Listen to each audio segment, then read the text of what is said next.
Um desempenho até que muito bom de um time totalmente diferente. Uma partida que a torcida não esperava nada, mas que nos trouxe alguns pontos positivos, podemos dizer assim. Esse foi a partida entre Corinthians e Liverpool do Uruguai. Talvez um jogo onde a atenção do público, né, a atenção da torcida corintiana não estava necessariamente no que estava acontecendo no jogo, mas tudo que vem acontecendo fora, nos bastidores, e hoje aconteceu muita coisa importante na arquibancada. É o que a gente vai falar hoje no vídeo, vai falar um pouquinho sobre o jogo, claro, mas muito sobre o atual momento do Corinthians e tudo que esse jogo escancarou para nós, corintianos.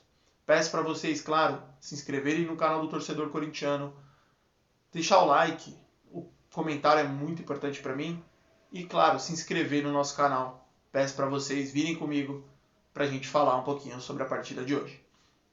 O jogo hoje, como eu disse lá no começo da Libertadores, era um jogo que a gente pensava que seria o jogo para, muito provavelmente, sacramentar a nossa vitória.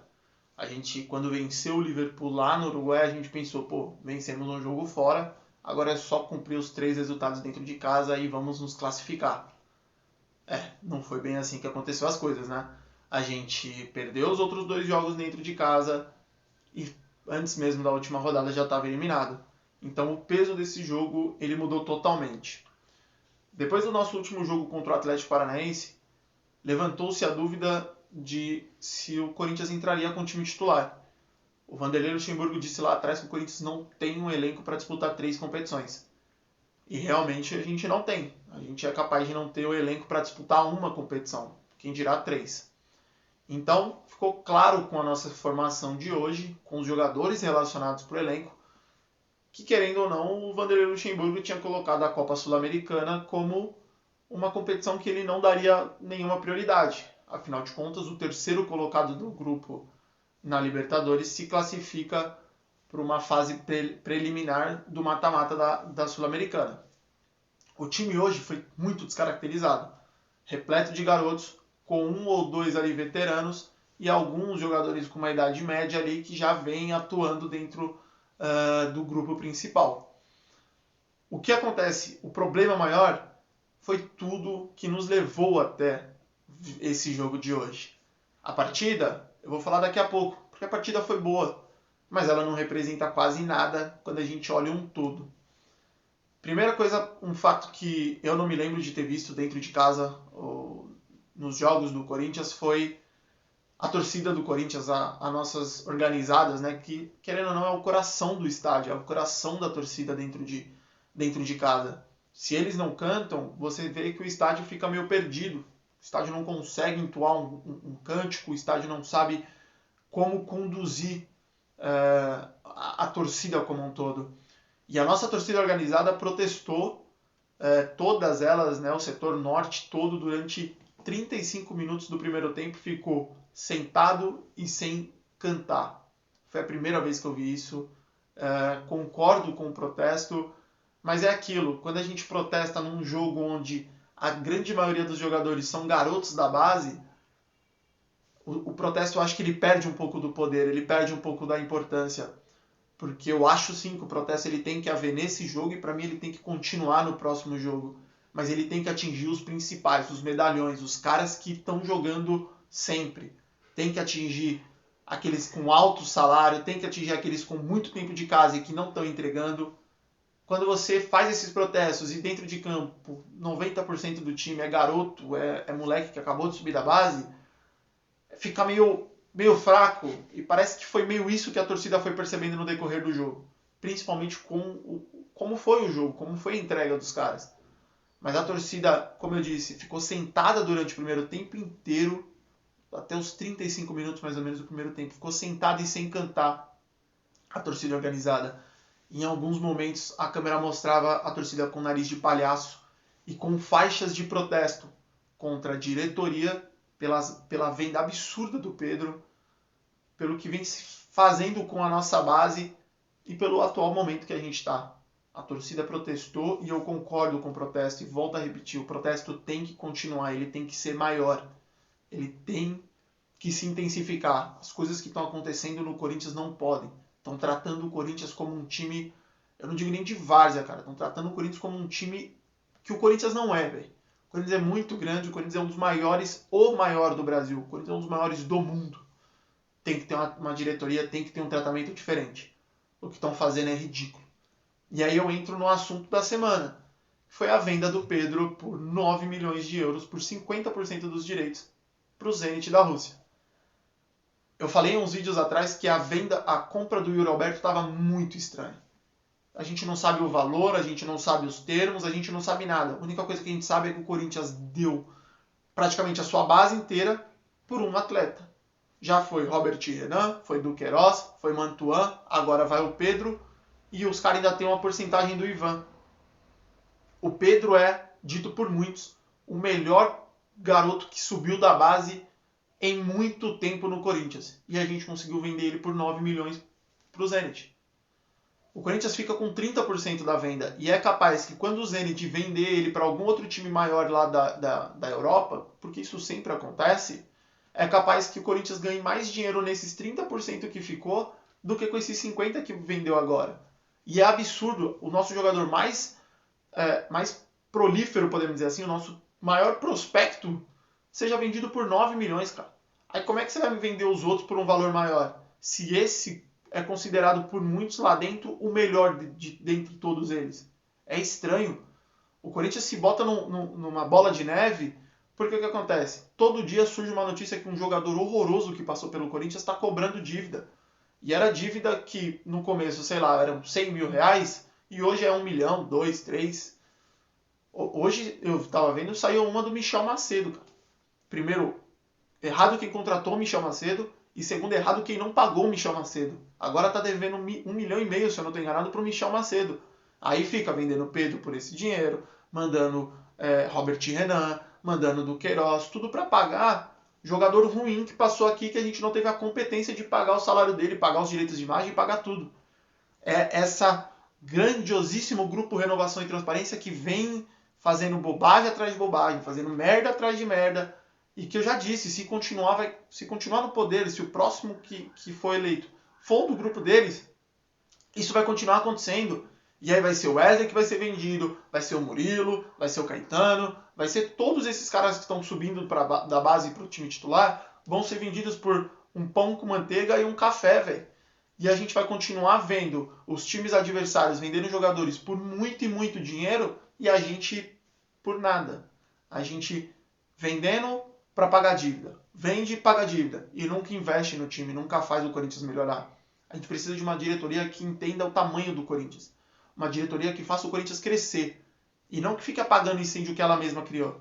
Desse jeito, o Corinthians não vai brigar por nada e vai jogar partidas como a de hoje. Entrando na Libertadores para tentar se classificar para a Sul-Americana. Isso é pouco para o Corinthians. E os protestos foram perfeitos nesse sentido. E como eu disse, os protestos têm que continuar. E tem que continuar dentro de campo. Para todos que veem o estádio do Corinthians em silêncio, isso marca muito.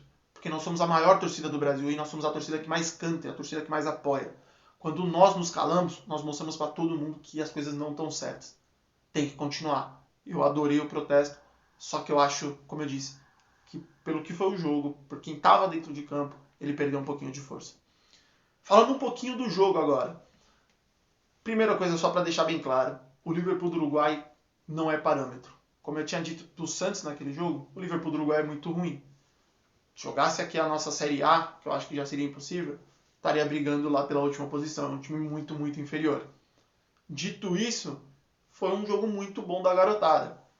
Nosso ataque, podemos dizer assim, durante o primeiro tempo foi muito bem o time como um todo.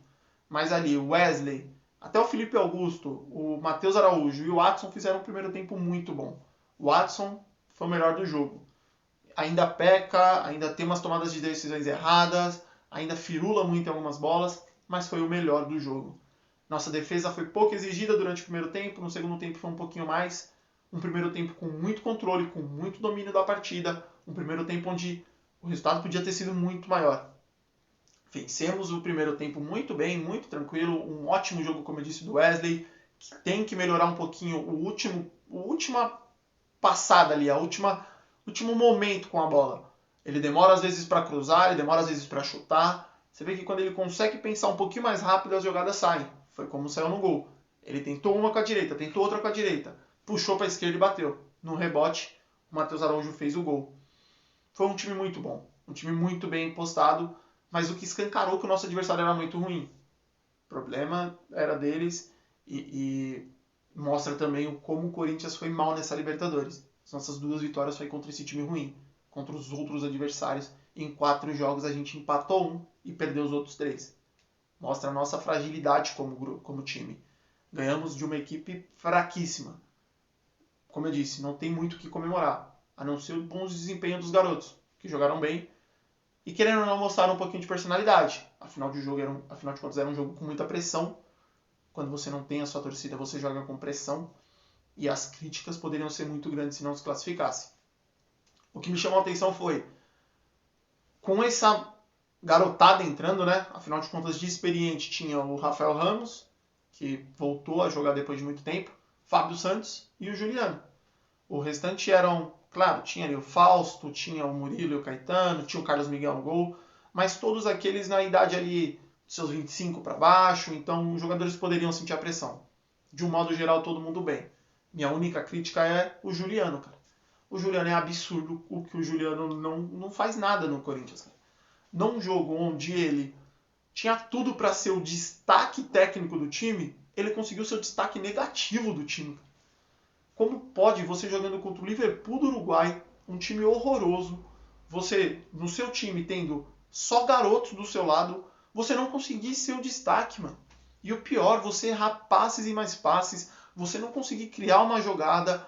E eu não tô nem falando do pênalti, cara. Não tô nem usando o pênalti como parte da análise. Eu tô usando tudo que ele fez no jogo. Foi péssimo, cara. Péssimo. É desempenho pra carimbar que, mano, eu não posso jogar no Corinthians. De verdade. Hoje era um jogo pra ele ter deitado e mostrado pra todo mundo, tipo assim, mano, eu posso jogar, velho. Tenho minha qualidade. Pelo contrário. Ele jogou e mostrou pra todo mundo que, meu, eu não posso mais jogar no Corinthians. O Corinthians tem que encerrar meu contrato o mais rápido possível porque eu não jogo nada. Juliano não dá. Não dá pro Juliano jogar. De modo geral, Fábio Santos, Fausto, eu achei que fizeram um jogo bem, mais ou menos. O restante, cara, é aquilo. Foi um jogo bom, garotada, Felipe Augusto fez um gol. Um jogo importante para ele botar um pouquinho de pressão no Yuri Alberto. Né? Um jogador para... Não é um craque, mas bota um pouquinho de pressão no Yuri Alberto. Fala, cara, tô aqui, mas se você ficar moscando, eu vou chegar. Destaque da partida Wesley. Adson também foi muito bem. Dupla de zaga, para mim, foi bem segura. Carlos Miguel, pô, a gente tem um baita goleiro reserva. Aquilo que o Vanderlei falou é verdade. Quando o Cássio se aposentar, a gente está bem servido. Vamos segurar esse goleiro que o cara é bom. Pegou um pênalti, mostrou explosão, mostrou vontade. Baita goleiro, baita contratação que fizeram. E sobre o jogo é meio que isso. Nos classificamos, vencemos o jogo por 3-0, depois entrou o Pedro, entrou uma garotada que conseguiu dar uma erguida no segundo tempo, que no segundo tempo a gente estava meio ali, cozinhando o jogo, voltou aquele ânimo de todo lá com a garotada entrando. Vencemos por 3-0, estamos classificados para a Sul-Americana. Minha opinião, a Sul-Americana é o maior título que o Corinthians pode disputar? Não. É óbvio que esse ano o único título grande que o Corinthians pode disputar seria a Copa do Brasil. Mas eu não acho que tem que abrir mão da Sul-Americana. Vamos ver o sorteio. Dependendo de quem for o time, cara, vamos entrar com força total, mano. Vamos pra cima pra tentar ganhar. É óbvio que o nosso principal objetivo agora é se livrar do rebaixamento no Brasileiro. Mas eu acho que tem que ir colocando time. Na Sul-Americana qualquer coisa vai mesclando, coloca uma garotada com alguns jogadores experientes e vamos vendo até onde a gente consegue chegar. Não podemos desistir da Sul-Americana. É um campeonato que pode nos render dinheiro, pode nos render venda da nossa imagem e um título, quem sabe. Campeonato que não é do tamanho do Corinthians, mas que para o nosso atual momento, para mim, é muito importante. Para mim é muito útil e temos que jogar com, se não força total, pelo menos com um time misto. Não dá para ir só com a garotada, porque pegando um time mais difícil, a chance de ir só com a garotada é levar outra pancada e aí mais uma vergonha em âmbito sul-americano. O jogo, gente, mostrou isso. Que a gente tem alguns garotos que, se lapidados, se com um tempo, se não vendidos para o Zenit a qualquer momento, tem bola para jogar. O Pedro mostrou isso. E eles conseguem ali, eu acredito, colocar um pouquinho de pressão em quem está jogando como titular. Como eu disse no começo, um jogo importante para a gente ver que tem alguns jogadores bons, tem alguns jogadores que talvez possam resolver. O adversário ajudou? Ajudou. Time ruim. Mas enfim, esses moleques não tem nada a ver com isso. É melhor que eles peguem um adversário fraco e vençam do que peguem um adversário fraco e sofram para ganhar. O Corinthians venceu. Venceu um time ruim. Vamos esperar agora próximo domingo contra o Bragantino para ver se a equipe titular consegue manter o padrão. Se não, as críticas voltam todas. O protesto, eu acho que vai continuar. E o que importa mesmo não vai mudar, que é a gente vai melhorar fora de casa e vai melhorar a nossa administração, é tudo que o Corinthians precisa mudar nesse exato momento. Para o restante, mais vídeos no decorrer dessa semana. Vou tentar fazer uma análise aí do que está acontecendo no Corinthians um pouquinho, mas se não, a gente volta para falar de Corinthians e Bragantino. Espero eu que com uma vitória e vamos ver qual que o sorteio nos mostra aí na Sul-Americana. Agradeço a todos vocês que chegaram até aqui. Peço para vocês, por favor, deixem o like de vocês, me ajuda muito. Se inscrevam no canal, ativem o sininho para receber as notificações e me comenta aí o que vocês acharam do jogo. Vocês acham que os protestos foram bons? Vocês acham que tem que dar uma atenção para a Sul-Americana ou não, esse campeonato não vale de nada, vamos com o time reserva e seja o que Deus quiser. Se avançar bom, vamos focar onde a gente tem para focar. Muito obrigado a todos vocês que chegaram até aqui e vai Corinthians!